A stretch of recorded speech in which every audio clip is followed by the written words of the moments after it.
Hello नमस्कार दोस्तों, आपका एक बार फिर मेरे चैनल में स्वागत है। हैप्पी नवरात्रे की आपको बहुत बहुत ढेर सारी शुभकामनाएं। नवदुर्गा के दूसरे स्वरूप माँ ब्रह्मचारिणी की पूजा करने से ज्ञान और वैराग्य की प्राप्ति होती है। माँ ब्रह्मचारिणी की कथा जीवन के कठिन क्षणों में भक्तों को सहारा देती है। ब्रह्मचारिणी का दूसरा दिन है। ब्रह्मचारिणी का अर्थ तप की चारिणी यानी तप का आचरण करने वाली देवी का यह रूप पूर्ण ज्योतिमय और अत्यंत भव्य है। माँ के दाएं हाथ में जबकि माला है, बाएं हाथ में माता का मंडल धारण किए है। ब्रह्मचारिणी माता ने 1000 वर्ष तक फल फूल खाकर बिताए और 100 वर्षों तक केवल जमीन पर रहकर साग का निवाह किया है।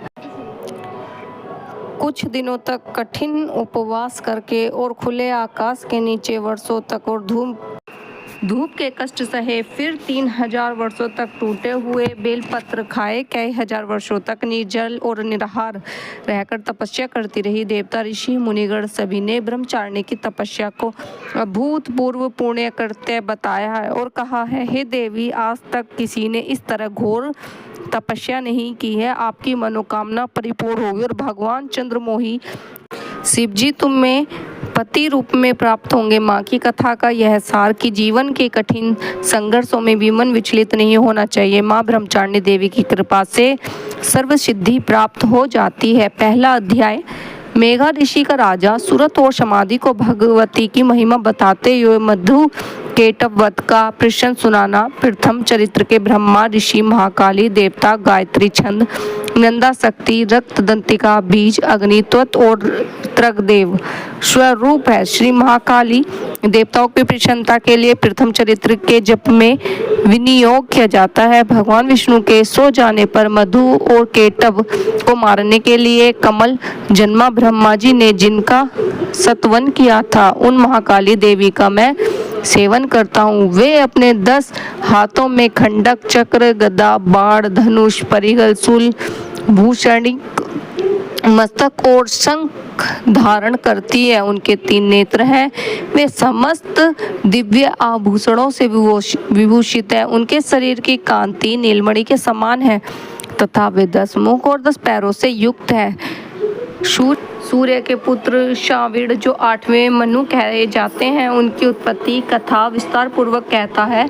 सुनो सूर्य कुमार महाभाग श्रवाणी भगवती महामाया के अनुग्रह से जिस प्रकार मनवंतर के स्वामी हुए वही प्रश्न सुनाता हूँ। पूर्व काल की बात है। सर्वोरची मनवंतर में सुरथ नाम के राजा थे जो चैत्र वंश में उत्पन्न हुए थे। उनका समस्त भूमंडल पर अधिकार था। वे प्रजा का अपने और पुत्रों की भांति धर्म पूर्वक पालन करते थे। तो भी उस समय कोला विध्वंसी नामक के क्षत्रिय उनके शत्रु हो गए थे। राजा सुरथ की दंड नीति बड़ी प्रबल थी। उनका शत्रुओं के साथ संग्राम हुआ। यद्यपि कोला विध्वंसी संख्या में कम थे तो भी राजा सुरथ युद्ध में उनसे परास्त हो गए। तब वे युद्ध भूमि से अपने नगर को लौट आए तो केवल अपने देश के राजा होकर रहने लगे। समूची पृथ्वी से अब उनका अधिकार जाता रहा, किंतु वहां भी उन प्रबल शत्रुओं ने उस समय महाभाग राजा सुरथ पर आक्रमण कर दिया। राजा का बल क्षीण होता चला गया, इसलिए उनके दुष्ट बलवान और दुरात्मा मंत्रियों ने वहां उनकी राजधानी में भी राजकीय सेना और खजाने को हत्या लिया था। सूरत का प्रभु तत्व नष्ट हो गया था, इसलिए वे शिकार खेलने के बहाने घोड़े पर सवार हो वहां से अकेले ही एक घने जंगल में चले गए। वहां उन्होंने विप्रव मेघा मुनि का आश्रम देखा, जहां कितने ही हिंसक जीव अपनी स्वाभाविक हिंसावर्ती छोड़कर परम शांत भाव से रहते थे। मुनि के बहुत से शिष्य उन वन की शोभा बढ़ा रहे थे। वहां जाने पर मुनि ने उनका सत्कार किया और वे उन मुनि श्रेष्ठ के आश्रम पर इधर उधर विचरते हुए कुछ काल तक रहे। फिर ममता से आर्कचित होकर वहां इस प्रकार चिंता करने लगे, पूर्व काल में मेरे पूर्वजों ने जिसका पालन किया था वही नगर आज मुझसे रहित है। पता नहीं मेरे दुराचारी भृत्यगण जिसकी धर्म पूर्वक रक्षा करते हैं या नहीं, जो सदा मंद की वर्षा करने वाला और शूरवीर था। वह मेरा प्रधान हाथी अब शत्रुओं के अधीन होकर न जाने किन भोगों को भोगता होगा।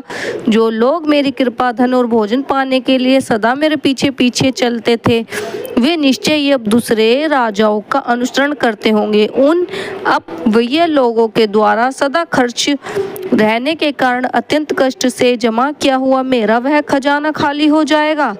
ये तथा और भी कई बातें राजा सुरथ निरंतर सोचते रहते थे। एक दिन उन्होंने वहाँ विपर्व मेघा के आश्रम के निकट एक वैश्य को देखा और उससे पूछा, भाई तुम कौन हो?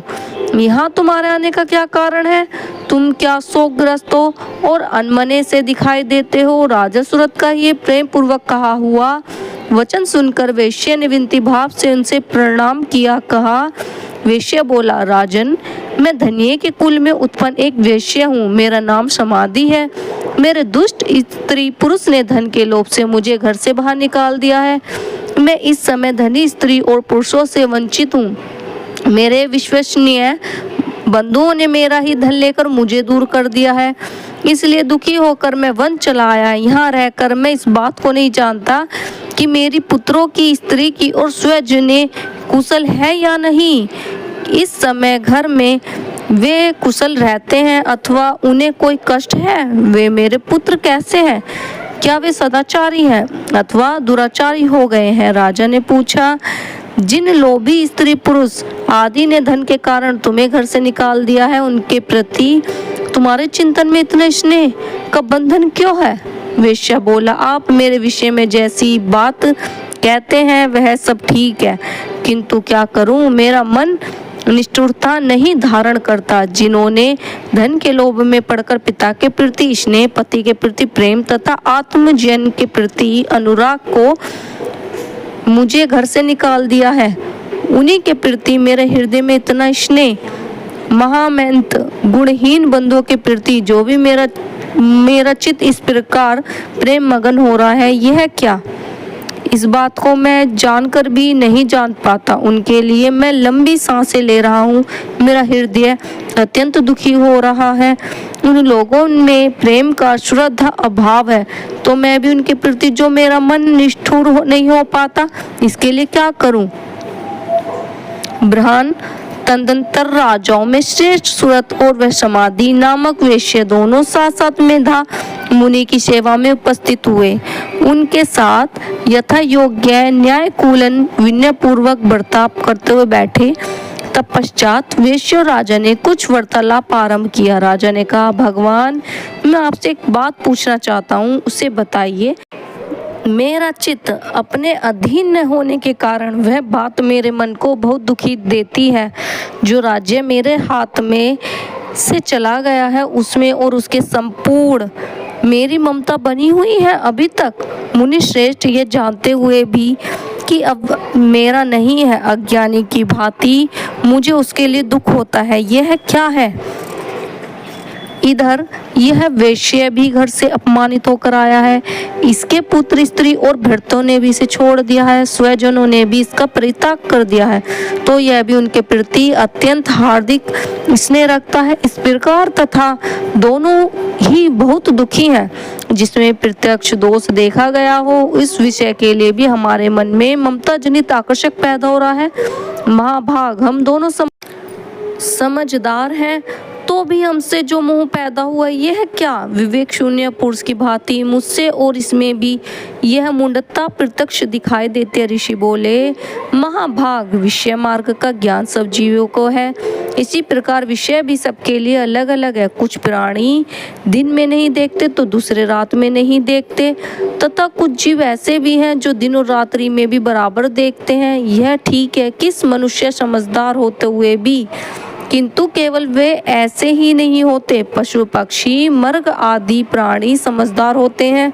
मनुष्य की समझ वैसी नहीं होती जैसे उन मृग और पक्षियों की होती है, तथा जैसी मनुष्य की होती है वैसे ही उन मृग, पक्षी आदि की होती है। यह तथ्य है। अन्य बातों भी प्राय दोनों में समान ही है। समझ होने पर इन पक्षियों को तो देखो, ये स्वयं भूख से पीड़ित होते हुए भी मोहवंश बच्ची की चोंच में कितने चाव से अन्न के दाने डाल रहे हैं।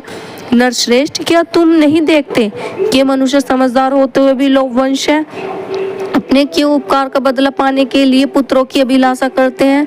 यद्यपि उन सब में समझ की कमी नहीं है, तथापि वे संसार की स्थिति, जन्म मरण की परंपरा बनाए रखने वाली भगवती माँ माया के प्रारंभ तथा ममता में भंवर से युक्त मोह के गहरे गर्त में गिराए गए हैं।